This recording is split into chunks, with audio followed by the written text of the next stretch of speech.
Pues empezamos ya la quinta sesión, ¿no? de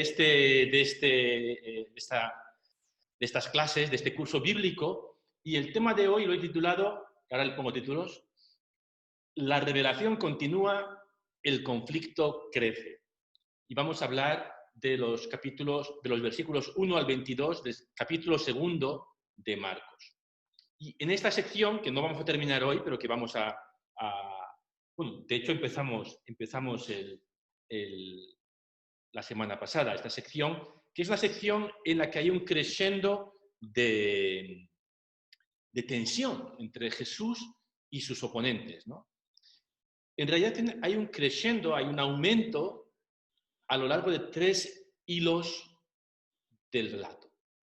El primer hilo es que Jesús es el intermediario de este reino de Dios que está llegando, y esto cada vez se va a ver con más claridad. Y a medida que se revela quién es Jesús, crece la oposición contra él. Sería el segundo hilo, el hilo de la oposición. El hilo de la revelación, el hilo de la oposición, y el tercer hilo es que Jesús va a empezar a proponer alternativas a lo que podríamos llamar la vieja religión de Israel. Entonces hay el reino que avanza, la oposición que crece y Jesús que ofrece, como veremos, nuevas alternativas. Así que vamos a estar atentos a esos 3 hilos que se van a ir desarrollando en los pasajes que vamos a leer hoy. Empezamos con el capítulo 2, versículo 1. Unos días después, Jesús volvió a Cafarnaúm y se difundió la noticia de que estaba en casa. Se reunió tanta gente que no había más lugar ni siquiera delante de la puerta, y él les anunciaba la palabra. Le trajeron entonces a un paralítico, llevándolo entre 4 hombres. Y como no podían acercarlo a él, a causa de la multitud, levantaron el techo sobre el lugar donde Jesús estaba, y haciendo un agujero, descolgaron la camilla con el paralítico. Al ver la fe de estos hombres, Jesús dijo al paralítico: Hijo, tus pecados te son perdonados. Unos escribas que estaban sentados allí pensaron en su interior: ¿qué está diciendo este hombre? Está blasfemando. ¿Quién puede perdonar los pecados sino solo Dios? Jesús, advirtiendo enseguida que pensaban así, les dijo: ¿qué estáis pensando? ¿Qué es más fácil? Decir al paralítico: tus pecados te son perdonados, o levántate, toma tu camilla y camina. Para que sepáis que el Hijo del Hombre tiene poder sobre la tierra de perdonar los pecados, dijo al paralítico: yo te lo mando, levántate, toma tu camilla y vete a tu casa. Él se levantó enseguida, tomó su camilla y salió a la vista de todos. La gente quedó asombrada y glorificaba a Dios diciendo: nunca hemos visto nada igual. Cerramos la cita. ¿Os acordáis de la palabra cristología? Cristología, lo presentamos hace unos días, es el discurso, la reflexión acerca de la identidad de Jesús como verdadero hombre y verdadero Dios. Marcos está haciendo cristología. Lo que pasa es que hace cristología a su modo, al modo que a él le gusta, que es mediante hechos, no mediante palabras.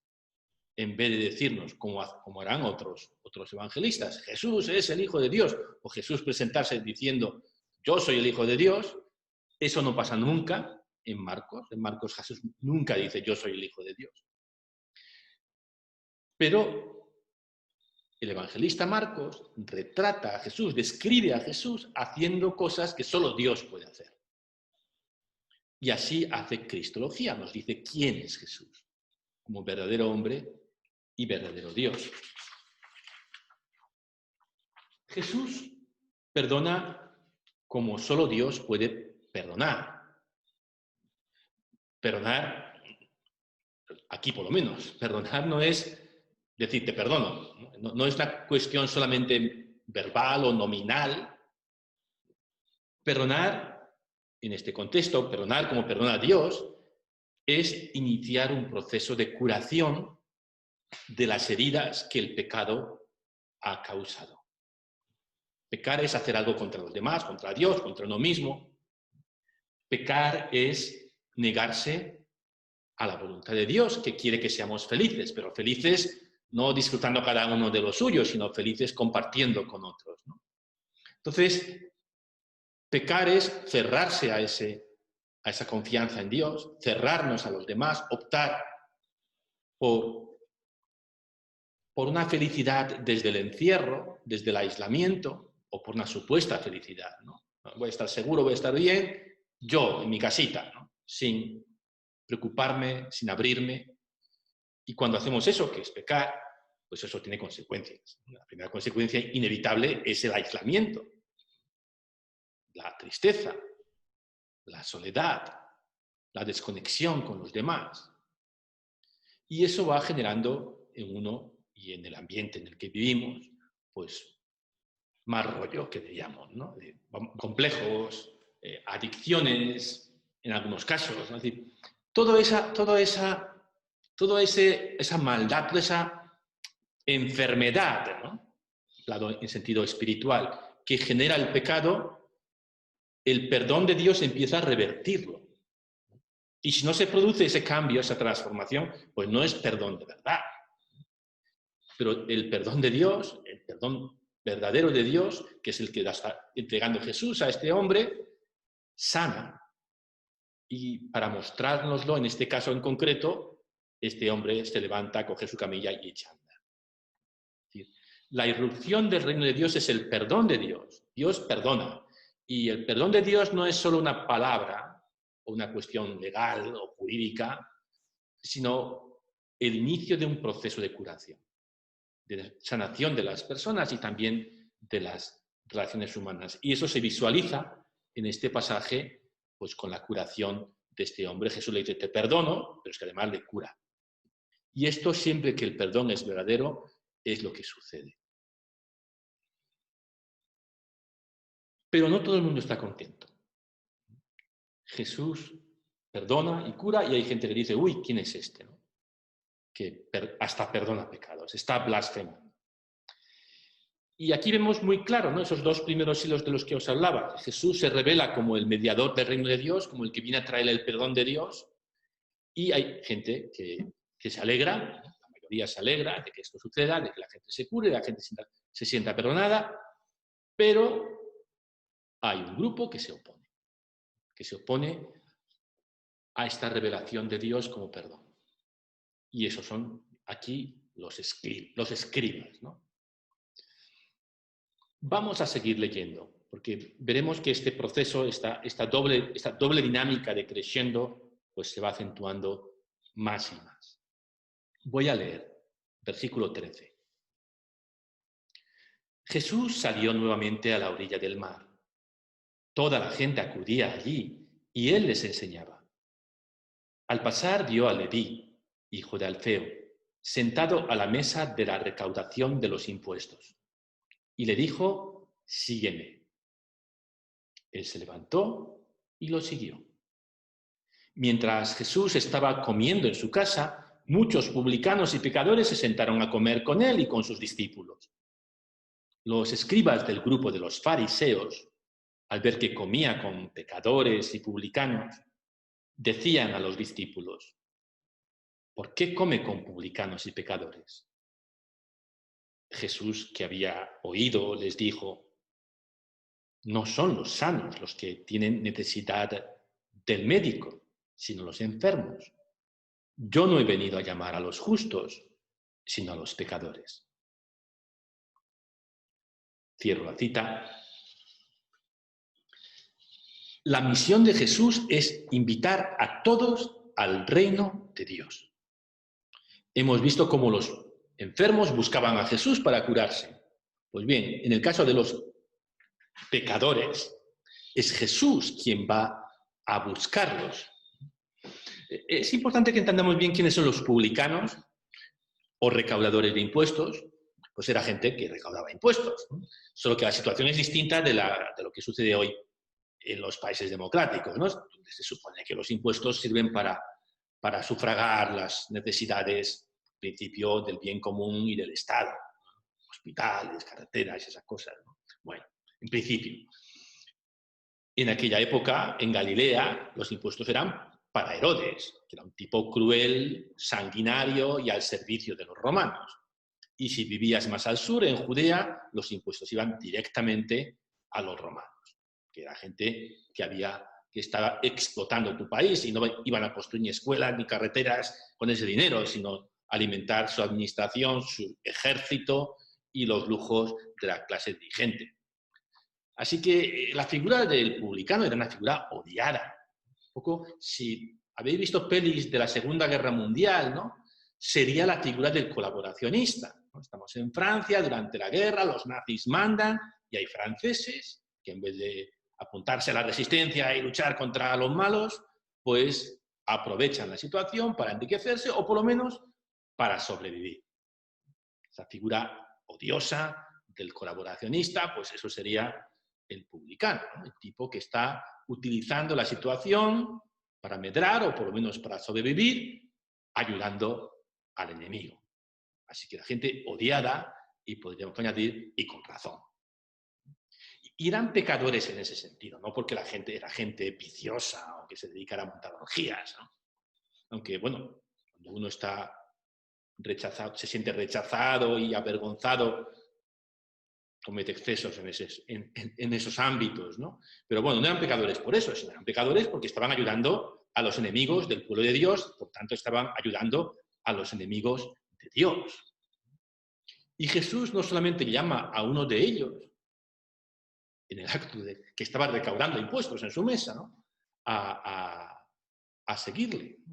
Por cierto, una escena preciosa, cuando lo edite en vídeo pondré la imagen de la vocación de Mateo, porque este señor en Marcos se llama Leví, pero en Evangelio de Mateo se llama Mateo.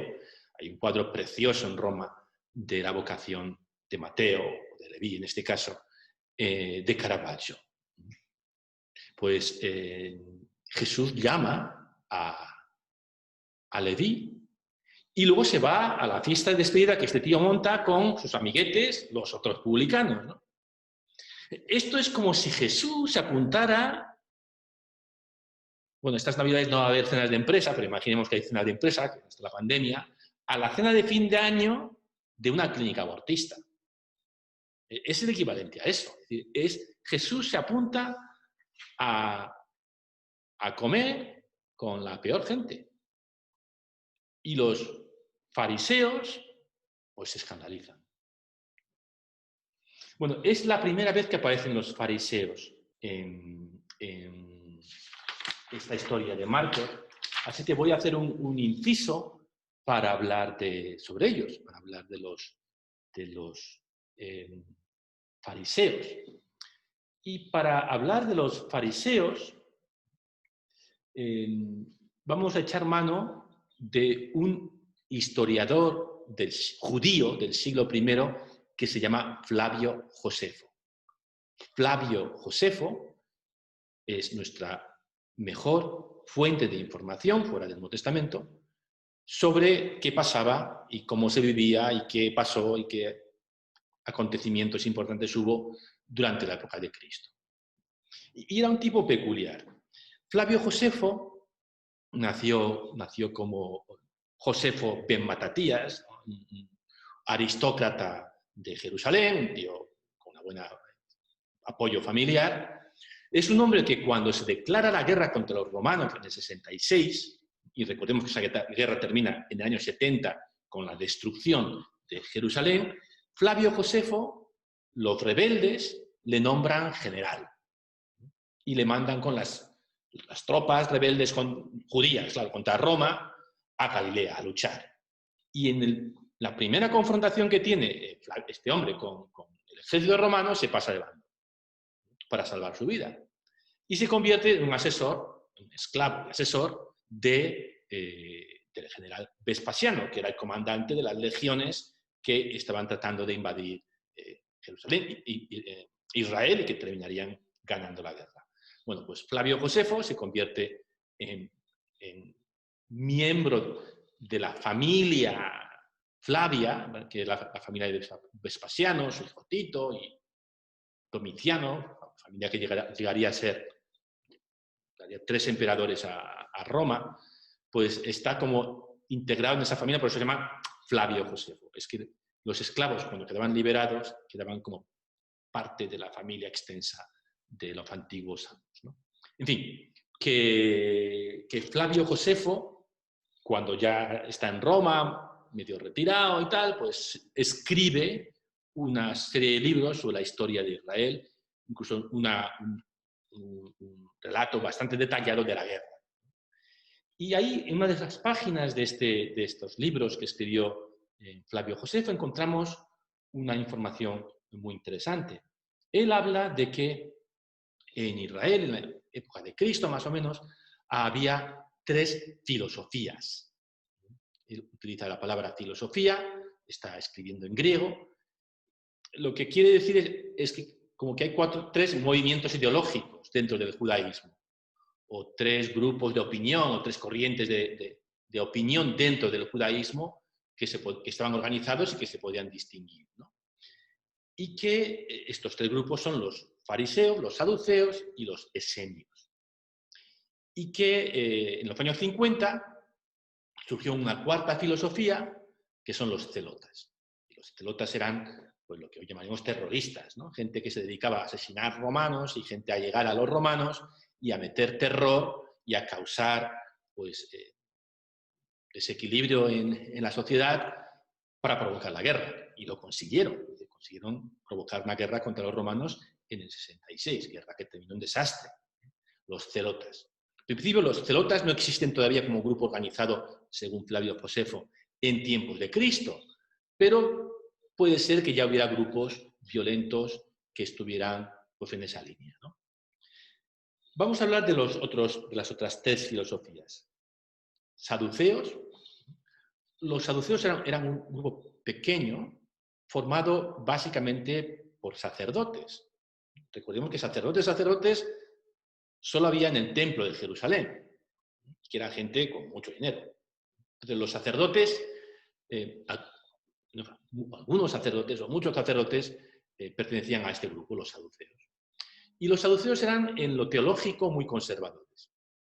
Por ejemplo, la idea de la resurrección de los muertos, que es una idea que había surgido en Israel unos 150 años antes de Cristo, pues lo consideraban como que no.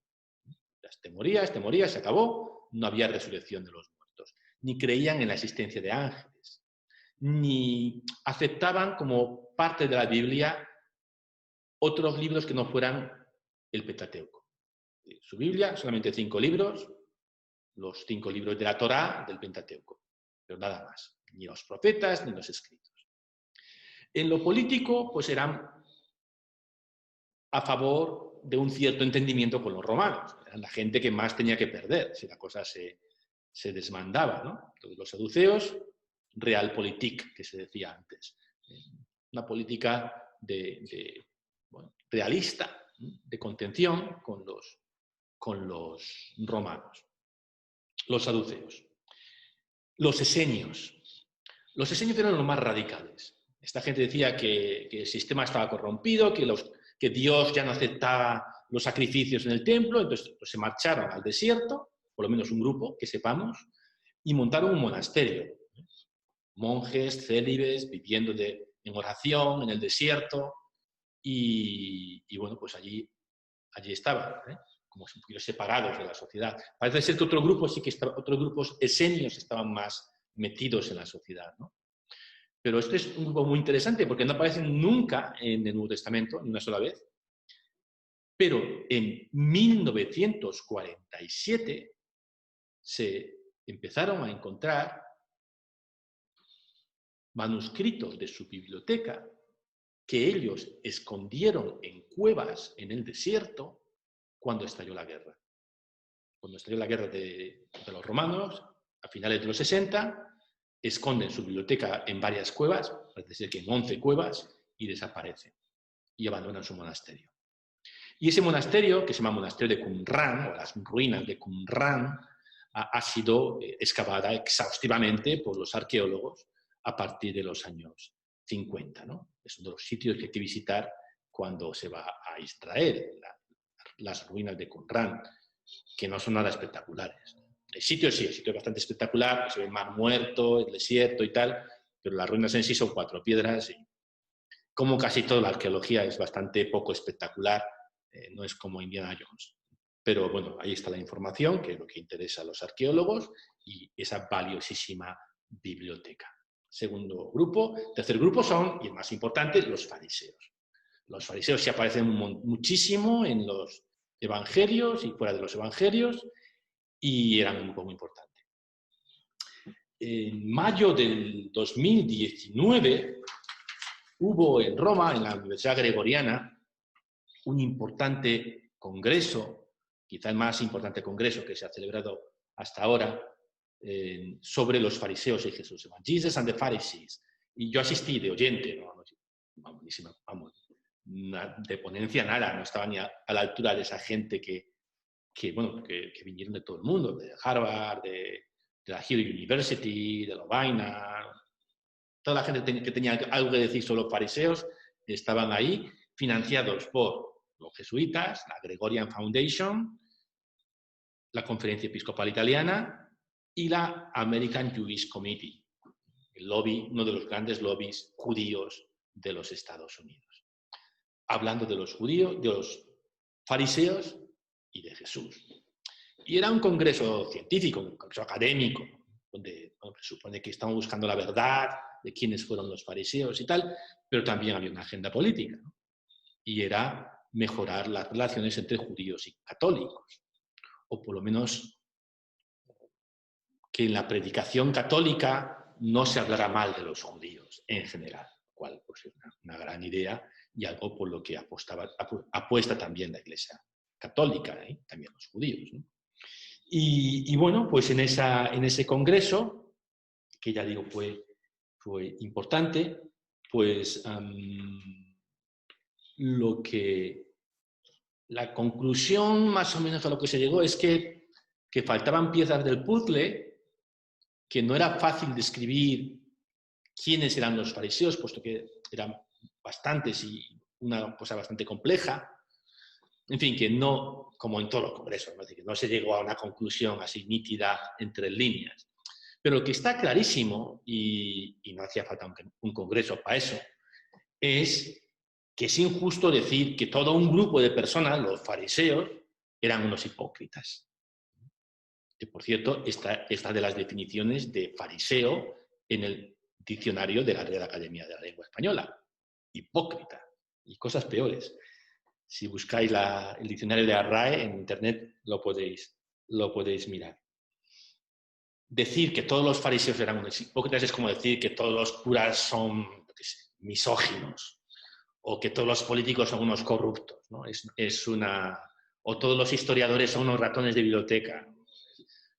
Algo habrá de verdad, pero es injusto hablar así, ¿no? Estereotipar de ese modo. Pues eso. Entonces, ¿quiénes eran los fariseos? Pues parece que no eran muy mala gente, los fariseos. Era gente que trataba de aplicar la Torá, la Biblia, ¿no? Las normas de la Torá, a la vida corriente. Y que las personas corrientes, lo que llamamos laicos, pudieran vivir una santidad reservada, que se creía reservada a los sacerdotes, ¿no? Tener una vida recta, según la ley, cumpliendo todas las normas. Ese era un poquito el proyecto fariseo. E incluso, contra lo que aparece a veces en el Nuevo Testamento, parece que eran bastante flexibles a la hora de adoptar esas normas a las condiciones reales de la vida. Ciertamente mucho más flexibles que los esenios. Parece ser que los esenios les llamaban blandengues a los fariseos, ¿no? Porque pues, contemporizaban más que ellos que vivían en el desierto y toda rajatabla.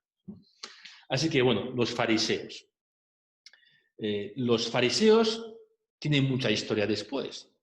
Y esto es porque en el año 70, cuando los romanos destruyen el templo, los judíos tienen que reinventarse. Es decir, en tiempos de Cristo, el judaísmo tenía dos grandes pilares: la Torá, ¿no?, la Biblia, y el templo. Poco como ahora podríamos decir, los católicos tenemos por un lado la palabra de Dios, la Biblia, y por otro lado los sacramentos. Y que de repente uno de esos dos pilares desaparece.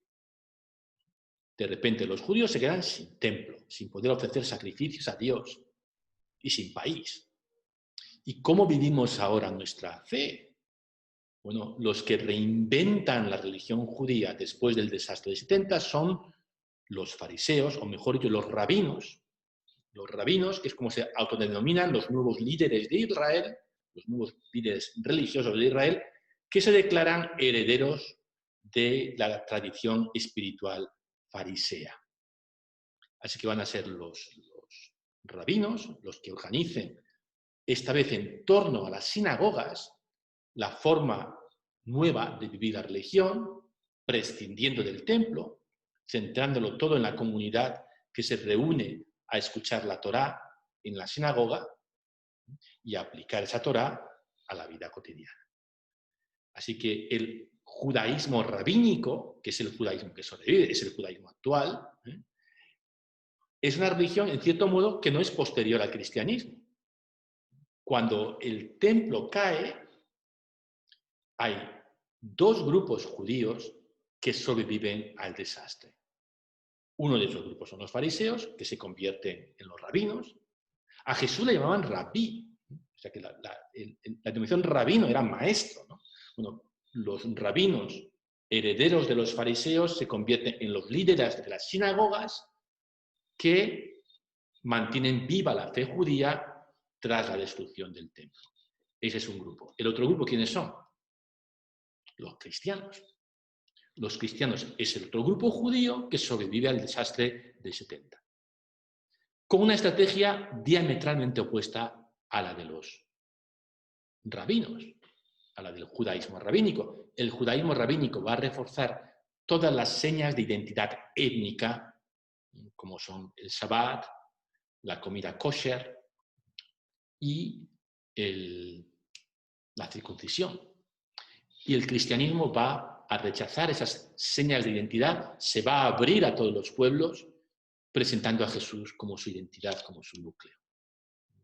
Y eso va a generar pues, dos dinámicas religiosas distintas y dos religiones distintas, ¿no? El judaísmo rabínico y el cristianismo. Pues bien, vamos a volver al texto de Marcos.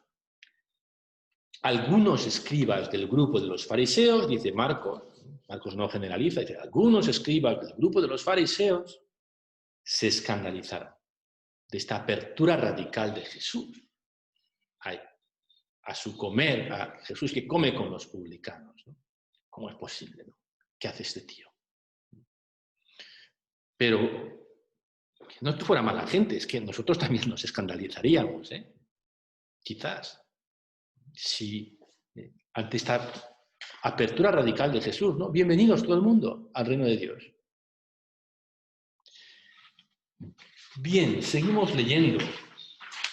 Un día en que los discípulos de Juan y los fariseos fueron a decirle a Jesús, ¿por qué tus discípulos no ayunan como lo hacen los discípulos de Juan y los discípulos de los fariseos? Jesús les respondió, ¿acaso los amigos del esposo pueden ayunar cuando el esposo está con ellos? Es natural que no ayunen mientras tienen consigo al esposo. Llegará el momento en que el esposo les será quitado y entonces ayunarán. Cierro comillas. Esto de no ayunar era muy raro. Tanto los fariseos como los discípulos de Juan el Bautista, que estaban por ahí también, ayunaban. Y ayunar es una de las prácticas más normales, prácticas religiosas y espirituales más difundidas y normales de la humanidad. De hecho, los católicos hasta hace poco ayunábamos. Hacemos un simulacro en Cuaresma. Los musulmanes ayunan.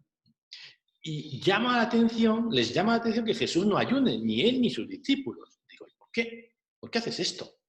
Le pregunta la gente. Y Jesús dice que están de fiesta, que cuando se está de fiesta no se puede ayunar, que el reino está irrumpiendo, que el novio está con ellos, que estamos de fiesta y que no se ayuna. El evangelista añade que Jesús dijo, llegará el momento en que el esposo les será quitado y entonces ayunarán.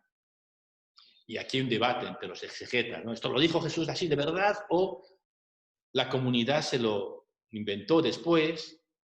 Porque sabemos que los cristianos volvieron a ayunar muy pronto, después de la Pascua, después de la resurrección, la costumbre del ayuno pues, se convirtió en algo normal, costumbre, dentro también entre los cristianos, ¿no? Y así ha sido hasta hoy.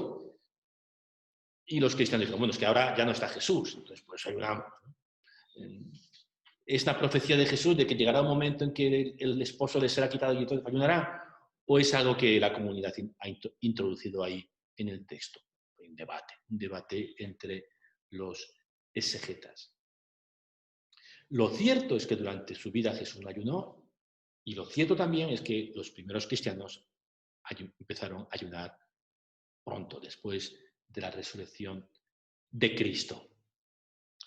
Bien, el reino está irrumpiendo, ese es el tema, y por eso no hay que ayunar, no hay que ayunar en ese momento, ahora. Decíamos al principio que hay 3 hilos en esta sección a los que hay que prestar atención. El primer hilo es la revelación del reino, el reino que llega a través de Jesús, lo estamos viendo, como este tema es un tema importante que va creciendo en volumen. Segundo tema, la oposición contra ese reino por parte de algunos opositores de Jesús. Y el tercer tema, que es que Jesús va a empezar a diseñar una alternativa, a presentar una alternativa a esa gente que, digamos, de la vieja religión, que no quieren aceptar a Jesús. Bueno, él va a ofrecer una alternativa, pero vamos a dejarle a él que lo explique. Nadie usa un pedazo de género nuevo para remendar un vestido viejo, porque el pedazo añadido tira del vestido viejo y la rotura se hace más grande. Tampoco se pone vino nuevo en odres viejos, porque hará reventar los odres y no servirán más ni el vino ni los odres. A vino nuevo, odres nuevos. ¿Qué es lo que quiere decir?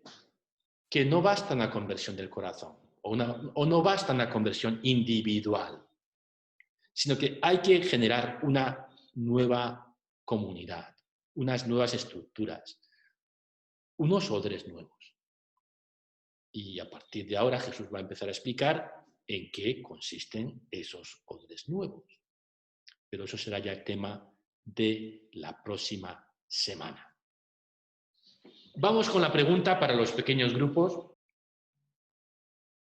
¿Qué pienso, qué siento cuando veo esta acogida incondicional de Jesús? El Papa Francisco insiste en que la Iglesia sea un hospital de campaña. ¿Qué quiere decir con esa imagen? Un hospital de campaña, ¿no? Imaginaos una guerra y hay un hospital de campaña que acoge a los heridos de todos los bandos. ¿Qué quiere decir el Papa con esa imagen? ¿Qué podemos hacer para realizar esta propuesta del Papa? De una iglesia que sea hospital de campaña.